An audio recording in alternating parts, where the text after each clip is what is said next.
Mga kapuso, nagbabalik po tayo live mula rito sa SRP or Southward Properties sa Cebu City, kung saan kahit po tirik na tirik ang araw, napakalakas po ng hangin. Kaya naman yung panahon dito maaliwalas at nakikiisa para sa lahat ng mga deboto na gustong mag-alay ng panalangin at pasasalamat kay San Pedro Calungsod ngayong National Thanksgiving Day para sa kanya. At kanina nga po ay nabanggit po natin na 500,000 to 1 million ang inaasahang bilang ng mga devotees na darating dito sa SRP ngayong araw na ito. At kanina ay may nakilala po tayong ilan sa kanila. Aminado yung ilang estudyante na required sila na pumunta rito. Pero para sa kanila, isang malaking karangalan pa rin at malaking oportunidad at pribilehiyo na mapabilang dun sa mga volunteers na naririto ngayong araw na ito, dahil bibihira lang naman daw na isang santong Pilipino ang nakakanonize sa Vatican. Kaya ang pagkakataon daw na ito ay talagang pinapahalagahan nila.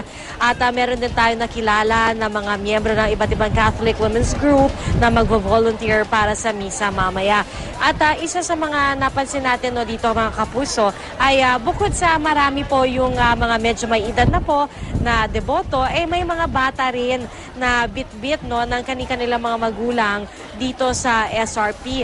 At isa nga po sa nakilala ko si Ms. Glenn Lara, at ang kwento nga niya ay sakitin kasi yung kanyang anak at hikain daw noon. Kaya naman nung nabalitaan nila na magiging santo na si San Pedro Calungsod, panay po ang kanilang pag-alay ng dasal sa kanya at gumaling po ang kanilang anak. At ito nga po ang kanilang pagtungo rito ay pagtupad daw nila sa kanilang pangako kay San Pedro Calungsod na kapag gumaling ang kanilang anak ay abot-abot ang kanilang pasasalamat at debosyon sa kanya. Narito ang kanyang pahayag. Para na sa ganun kahit paano ma-bless siya ni San Pedro Calungsod po. Meron po kayong special prayer? Meron po. Pwede po. Ilang ba? Yung good health po para sa kanya. Especially po sanay lumaki siya yung mabait.